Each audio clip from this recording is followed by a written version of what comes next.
Hello friends, welcome to GK India. मेरा नाम है नीतीश और आज की इस वीडियो में हम जानेंगे 16 मई 2022 के टॉप 25 करंट अफेयर्स के बारे में। जैसा कि आप स्क्रीन पर देख पा रहे हैं, हाल ही में त्रिपुरा के नए मुख्यमंत्री के रूप में किसने शपथ लिया है। सेकंड क्वेश्चन आता है, हाल ही में किसने मध्य प्रदेश स्टार्टअप नीति की शुरुआत किया है। जी हाँ, यहाँ पे बिजनेस को बढ़ावा देकर नए बिजनेस को बढ़ावा देने के लिए स्टार्टअप नीति जारी किया गया है मध्य प्रदेश में। इसकी शुरुआत किसने की है। इस सारे क्वेश्चन के जवाब जानेंगे हम इसी वीडियो में। बने रहिए, पूरा वीडियो देखिएगा क्योंकि बहुत ही इंपॉर्टेंट क्वेश्चन आने वाला है। तो चलिए पहले स्टेप बाय स्टेप बढ़ते हुए क्वेश्चन नंबर 1 को देखते हैं।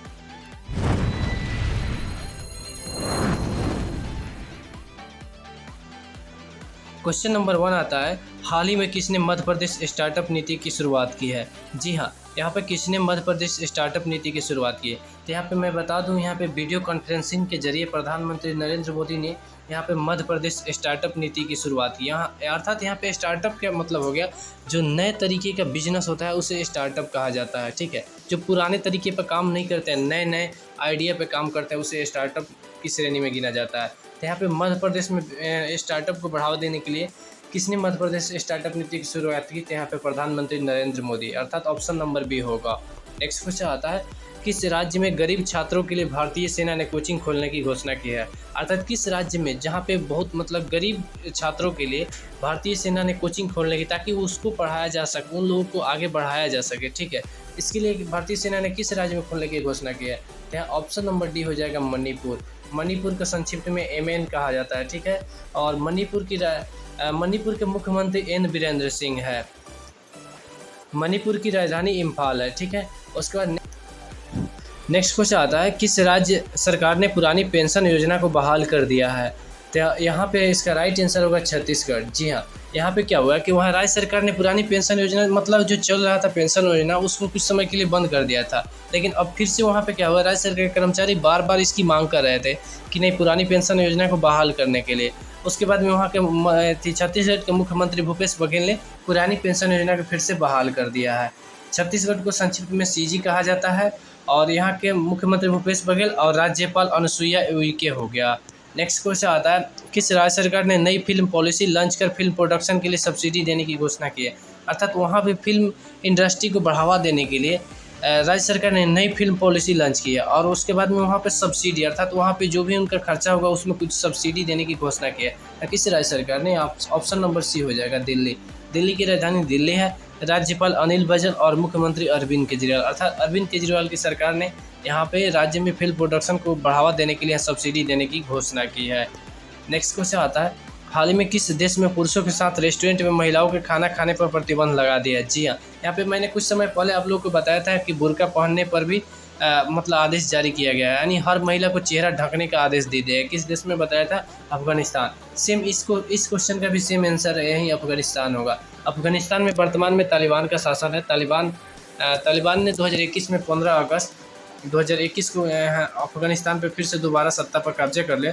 उसके बाद से वो अपना नियम बार बार लागू करते जा रहा है दिन प्रतिदिन। तो यहाँ पे अफगानिस्तान में तालिबान सत्ता ने फिर से वहाँ पे महिलाओं के खाना, रेस्टोरेंट में महिलाओं के खाना खाने पर प्रतिबंध लगा दिया है पुरुषों के साथ। नेक्स्ट क्वेश्चन आता है, किस राज्य सरकार ने 1500 लो फ्लोर इलेक्ट्रिक बस सार्वजनिक परिवहन बेड़े में शामिल करने की घोषणा की है। अर्थात यहाँ पर क्या हुआ है, राज्य सरकार जो बसें चलाती है सार्वजनिक, मतलब लोगों के सहायता के लिए, मतलब जिससे क्या होगा, किराया सस्ता पड़ेगा। तो यहाँ पे अब क्या हुआ कि इलेक्ट्रिक बसेस शामिल किया है, लो फ्लोर वाले। ठीक है, तो यहाँ पे 1500 इलेक्ट्रिक बसें किस राज्य सरकार ने अपनी परिवहन बेड़े में शामिल करने की घोषणा की है।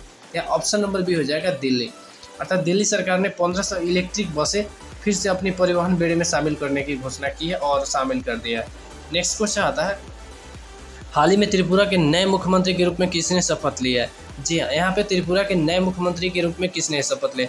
आप लोगों को मैं बता दूं, कुछ समय पहले त्रिपुरा के मुख्यमंत्री विप्लव कुमार देव थे, जिन्हें हटाकर भारतीय जनता पार्टी ने वहाँ के तत्कालीन बीजेपी प्रदेश अध्यक्ष और राज्यसभा सांसद यहाँ पे हो जाएगा मानिक शाह। ठीक है, मानिक शाह को वहाँ पे नया मुख्यमंत्री नियुक्त किया और उन्होंने हाल ही में शपथ भी ले ली। ठीक है, अब यहाँ पे त्रिपुरा के नया मुख्यमंत्री मानिक शाह हो गए हैं।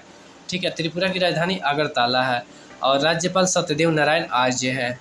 नेक्स्ट क्वेश्चन आता है, हाल ही में किस देश के जाने माने ऑलराउंडर क्रिकेटर एंड्रयू साइमंडस की कार दुर्घटना में मौत हो गई। जी हाँ, यहाँ पे ऑलराउंडर क्रिकेटर जो एंड्रयू साइमंडस थे, उनकी हाल ही में कार दुर्घटना में मौत हो गई। वो किस देश के खिलाड़ी थे। ठीक है, तो ऑप्शन नंबर सी हो जाएगा ऑस्ट्रेलिया। ऑस्ट्रेलिया के क्रिकेटर ऑलराउंडर क्रिकेटर थे एंड्रयू साइमंडस, इनकी हाल ही में कार दुर्घटना में एक मौत हो गई है।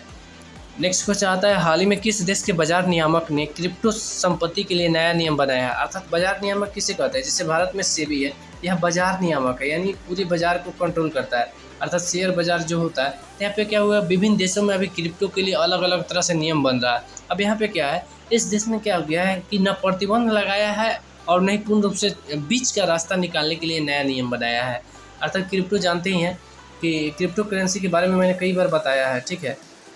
यह एक डिजिटल वर्चुअल करेंसी है जिसमें लोग ट्रेडिंग करते हैं बहुत सारा, लेकिन यह सरकार के लिए खतरा माना जाता है, क्योंकि इससे क्या है कि अगर आप ट्रांजैक्शन करते हो तो उसका नियंत्रण सरकार के हाथों में नहीं होता है। आप एक देश से दूसरे देश में कहीं भी ट्रांजैक्शन क्रिप्टो करेंसी कर सकते हैं, उसमें क्या होता है सरकार को पता नहीं चलता है। इसलिए विभिन्न सरकार चिंतित है कि कहीं कुछ हमला कराने के लिए या आतंकी फंडिंग के लिए कुछ भी यहाँ पे धन का ट्रांजैक्शन किया जा सकता है, और उस स्थिति में सरकार के पास कोई नियंत्रण नहीं रहेगा। जैसे आपके पास 1 लाख रुपया है, हाँ इसमें है कि क्रिप्टो ट्रेडिंग प्लेटफॉर्म में जब आप रुपये डालेंगे उस समय तो पता चलेगा कि आप डाले हैं इसमें, लेकिन उसके बाद डालने के बाद कहाँ भेजे इस सरकार को पता नहीं है। इस वजह से यहाँ पे सरकार नहीं हो। तो यहाँ पे वर्तमान किस देश के बाजार नियामक ने क्रिप्टो संपत्ति के लिए नया नियम बनाया है। तो यहाँ पे ऑप्शन नंबर सी होगा, बी होगा, नाइजीरिया। नाइजीरिया एक अफ्रीकी देश है। मैं आप लोगों को बता दूं, नाइजीरिया में वर्तमान समय में दुनिया की मतलब अफ्रीकी महाद्वीप में, अर्थात पूरे अफ्रीकी महाद्वीप में सबसे अधिक जनसंख्या नाइजीरिया देश में निवास करती है, ठीक है। और वहाँ का एक बहुत ज़्यादा आतंकी संगठन के नाम सुने होंगे आप लोग। नेक्स्ट क्वेश्चन आता है, हाल ही में भारत ने किस देश को 65,000 मीट्रिक टन यूरिया भेजने की घोषणा की है। जी हाँ, यहाँ पे भारत ने किस देश को वर्तमान समय 65,000 मीट्रिक टन तत्काल तौर पे यहाँ पे यूरिया देने की घोषणा की है, अर्थात वहाँ पे भेजने की घोषणा की है। तो यहाँ पे ऑप्शन नंबर भी हो जाएगा श्रीलंका। श्रीलंका में आप लोगों को पता ही है कि वर्तमान में बहुत गंभीर आर्थिक संकट चल रहा है, उस वजह से वहाँ के प्रधानमंत्री को भी इस्तीफा देना पड़ा है, सारे कैबिनेट को भी भंग करना पड़ा है। तो ऑप्शन नंबर बी हो जाएगा श्रीलंका। श्रीलंका की राजधानी कोलंबो है। नेक्स्ट क्वेश्चन आता है, फोर्ब्स की हालिया सूची में भारत की नंबर 1 कंपनी कौन बन गई। मैं बता दूं, फोर्ब्स एक विश्व की सबसे मतलब महत्वपूर्ण पत्रिका है, ठीक है। इसका बहुत ही ज़्यादा विश्वसनीय पत्रिका है और यह अमेरिका की है, ठीक है। तो वहीं फोर्ब्स हमेशा कुछ ना कुछ रिपोर्ट जारी करते रहता है। तो उस रिपोर्ट में अभी भारत की नंबर 1 कंपनी कौन है, अर्थात भारत की सबसे बड़ी कंपनी किसे बताया गया है। तो ऑप्शन नंबर सी हो जाएगा, रिलायंस इंडस्ट्रीज लिमिटेड, जिसे संक्षिप्त में RIL कहा जाता है। रिलायंस इंडस्ट्रीज लिमिटेड के वर्तमान में चेयरमैन मुकेश अंबानी हैं, जो वर्तमान में एशिया के दूसरे सबसे अमीर व्यक्ति हैं। नेक्स्ट क्वेश्चन आता है, 2029 में समुद्री खेलों की मेज़बानी कौन सा देश करेगा। जी हाँ, यहाँ पे 2029 में समुद्री खेलों की मेज़बानी कौन सा देश करेगा। यहाँ पे मैं बता दूँ, इसका राइट आंसर होगा ऑप्शन नंबर डी, सिंगापुर। अब मैं बता दे रहा हूँ, थोड़ा सा क्रम याद कीजिए। 2021 में इसकी मेज़बानी सौंपा गया था वियतनाम को, लेकिन कोविड की वजह से 6 महीना टल गया है, अर्थात 2021 में। अब क्या हुआ कि टल गया था खेल, अभी 2021 का मतलब खेल होगा वियतनाम में, 2023 होगा कंबोडिया में। आप लोग यहाँ पे ध्यान दीजिएगा, 2023 होगा कंबोडिया में, 2025 होगा थाईलैंड में, और यहाँ पे देखिएगा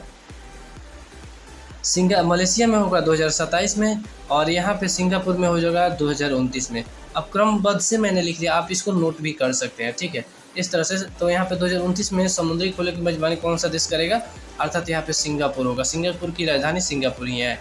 नेक्स्ट क्वेश्चन आता है, हाल ही में भारत की गेहूं निर्यात पर प्रतिबंध की किसने सार्वजनिक तौर पर आलोचना की। जी हाँ, यहाँ पे भारत में भी हाल ही में रिपोर्ट आया था कि उसने गेहूं की निर्यात पर प्रतिबंध लगा दिया है। हालांकि जो पुराने ऑर्डर हैं उस पर कोई प्रतिबंध नहीं है, और कुछ स्थिति में निर्यात अभी भी जारी रहेगा, लेकिन यहाँ पे कोई भी यहाँ से अब मतलब गेहूँ नहीं मंगा सकते, क्योंकि यहाँ पे क्या हुआ, आटा का भाव अभी दिया गया था 2800 से डायरेक्ट 3200 हो गया था। इस वजह से भारत में गेहूं की भारी डिमांड की वजह से यहाँ पे इसका दाम बढ़ रहा था, इसलिए सरकार ने यहाँ पे तुरंत प्रतिबंध लगा दिया है। तो इसकी आलोचना किसने किया है, G7 की मैं बता दूं, यह 7 विकसित देशों का समूह है, ठीक है, जिसमें भारत इसका सदस्य नहीं है। जबकि यहाँ पे G20 में भारत है, एपेक में नहीं है, आसियान में भी नहीं है, ठीक है। और नेक्स्ट क्वेश्चन आता है, सोशलिस्ट मॉडल के हिस्से में किस देश ने स्टॉक की बिक्री करने का ऐलान किया। अब सोशलिस्ट मॉडल बेसिकली है क्या, बेसिकली क्या होता है, सोशलिस्ट मॉडल में जैसे चाइना के बारे में सुनते होंगे, अर्थात सब कुछ सरकार के नियंत्रण में, जबकि चाइना में थोड़ा सा सोशलिस्ट नियम में चेंजिंग है। इसलिए यहाँ पे सोशलिस्ट मॉडल हो गया कि पूर्ण रूप से सरकारी, यानी जो भी कंपनी होगा सब कुछ सरकारी नियंत्रण में। तो यहाँ पे क्या हुआ कि उस देश का स्थिति बहुत बिगड़ गया। इस वजह से उन्होंने अब यहाँ से 5 से 10% जो सरकारी कंपनी है और यानी पूंजी जुटाने के लिए 5 से 10%, ठीक है, स्टॉक बेचने की घोषणा की है। जिससे क्या होगा कि पूंजी आएगा, फिर सरकार अपना और कुछ करेगा।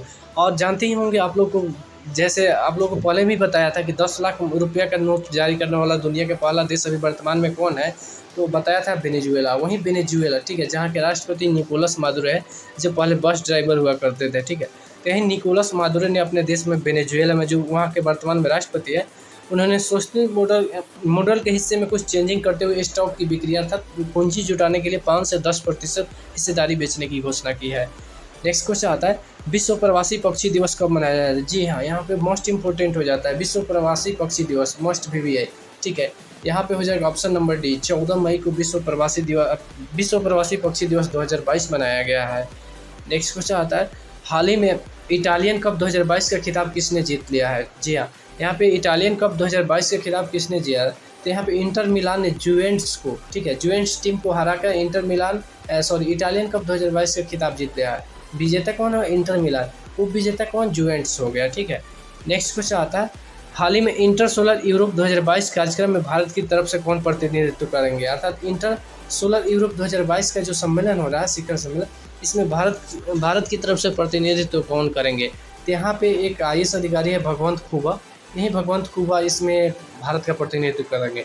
इंटर सोलर यूरोप 2022 कार्यक्रम में भारत का प्रतिनिधित्व भगवंत खुबा, जो IAS अधिकारी है।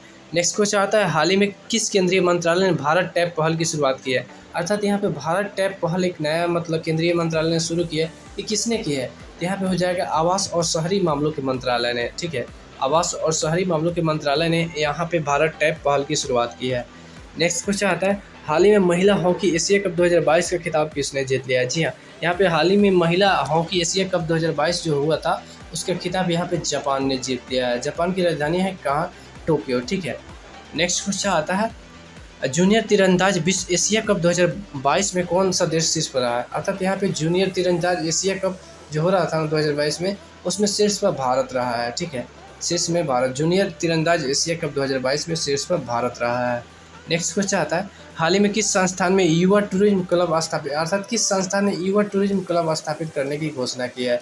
तो यहाँ पे देख लीजिएगा, ऑप्शन नंबर ए होगा CBSE, अर्थात केंद्रीय माध्यमिक शिक्षा बोर्ड। अभी बता दूं, कल ही मैंने बताया था आप लोगों को CBSE का नया अध्यक्ष किसे बनाया, किस IAS अधिकारी को बनाया गया है।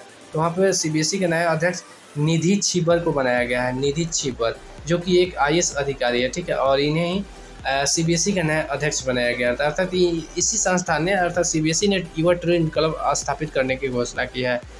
नेक्स्ट क्वेश्चन आता है, रोजगार के अवसर बढ़ाने के लिए skill India international centre Bharat में कहाँ स्थापित किया जाएगा? अर्थात यहाँ पे रोजगार के अवसर बढ़ाने के लिए, ट्रेनिंग देने के लिए, ठीक है, ताकि किसी भी आदमी को प्रशिक्षण हो जाए, तो यहाँ पे skill India international centre Bharat में कहाँ स्थापित किया जाएगा, मतलब कहाँ पे स्थापित करने की घोषणा की गई है?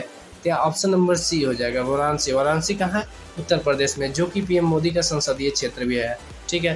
नेक्स्ट क्वेश्चन आता है, हाल ही में हिंदी भाषा को बढ़ावा देने के लिए भारत ने संयुक्त राष्ट्र में कितने अमेरिकी डॉलर का योगदान दिया? जी हाँ, यहाँ पे हिंदी भाषा को बढ़ावा देने के लिए संयुक्त राष्ट्र अर्थात UN में, यूनाइटेड नेशन ऑर्गेनाइजेशन अर्थात UN में, जिसके अभी वर्तमान में महासचिव एंटोनियो गुतेरेस है, उसमें यहाँ पे हिंदी भाषा को बढ़ावा देने के लिए भारत ने 8 लाख अमेरिकी डॉलर का योगदान दिया है। अर्थात यहाँ पे 8 लाख अमेरिकी डॉलर की सहायता दी है ताकि हिंदी को बढ़ावा जा सके। नेक्स्ट क्वेश्चन आता है, हाल ही में भारत की सबसे बड़ी PEM आधारित ग्रीन हाइड्रोजन परियोजना कहाँ शुरू करने की घोषणा की गई है? अर्थात भारत में हाल ही में भारत की सबसे बड़ी PEM आधारित ग्रीन हाइड्रोजन परियोजना कहाँ शुरू करने की घोषणा की गई है? या ऑप्शन नंबर बी हो जाएगा, मध्य प्रदेश। मध्य प्रदेश की राजधानी कहाँ है? भोपाल, ठीक है, और मुख्यमंत्री कौन है? शिवराज सिंह चौहान। नेक्स्ट क्वेश्चन आता है, किस राज्य के शिक्षा बोर्ड ने सिख इतिहास की 3 किताबों पर प्रतिबंध लगाने की घोषणा की है? अर्थात प्रतिबंध लगा दिया है, किस राज्य के शिक्षा बोर्ड ने? अर्थात यहाँ पे किस राज्य सरकार के शिक्षा बोर्ड ने यहाँ पे सिख इतिहास की 3 किताबों पर प्रतिबंध लगाने की घोषणा की है? क्या ऑप्शन नंबर ए हो जाएगा, पंजाब, ठीक है।